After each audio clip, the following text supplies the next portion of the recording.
Goeiemôre. Hoe gaan dit?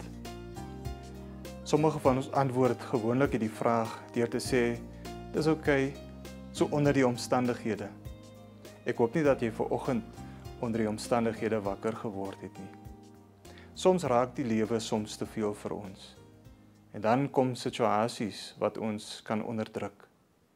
Paulus herinner egter die gelowiges daaraan, en ek lees in Kolossense hoofstuk 3 vanaf vers 1, aangesien julle saam met Christus uit die dood opgewek is, moet julle strewe na die dinge daarbo waar Christus is, waar hy aan die regterhand van God sit. Opstandingsmense is opgewekte mense. Dit beteken egter nie dat ons die werklikhede moet ignoreer nie.